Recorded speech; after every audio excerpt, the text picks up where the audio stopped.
People who are experiencing homelessness are part of the community just as housed people are. And so because of that, they deserve the same respect, human dignity, and support as everybody else deserves. My name is Erin Dej. I'm an assistant professor in the Department of Criminology at Laurier, and I was the co-principal investigator on this research. And I'm Carrie Sanders, and I'm a full professor of criminology at Laurier and director of the Center for Research on Security Practices, and also the co-principal investigator with Erin on this project. In 2019, we went to a mid-sized community in British Columbia to do a study on homelessness. And in this community, there was a real divisiveness around issues of homelessness. And part of that was connected to two very visible homeless encampments. And so what we were doing, working with the BC Ministry, was to create a fact-based counter-narrative. The way in which the media was working was to stigmatize people who were experiencing homelessness. It depersonalized them, it made them really feel unsafe, which then led to people feeling like they had to hide in the community instead of being a part of the community.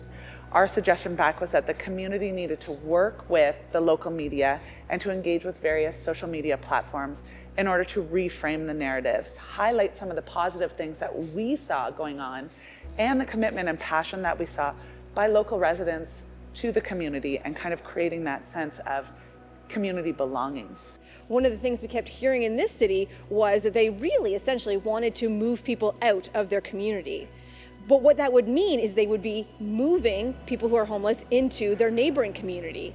And if that neighboring community took the same approach, then people who are homeless in that community would then move into theirs. And so we're just creating a never-ending cycle where people aren't finding stability and are constantly being forced to move along. Instead, we can think about how those neighboring communities can work cohesively to provide lots of services and supports for people who are in their respective communities to make sure that people are housed and that we can work towards preventing and ending homelessness rather than shuffling people around. With increased visibility of homelessness, you have increased calls to police to respond to things that are not criminal in nature, which then ends up creating more criminalization of homelessness. In the community we were doing the study in BC, there was no space. So when you were out of the shelter first thing in the morning, there was nowhere to go, nowhere to use restrooms, nowhere to get warm or to connect with others. So creating a community space where they can access, where they can meet with people who maybe aren't just experiencing homelessness, but with other community members to develop that social capital and those connections and to get access to resources. Also making sure that we're providing services and supports along a continuum of care.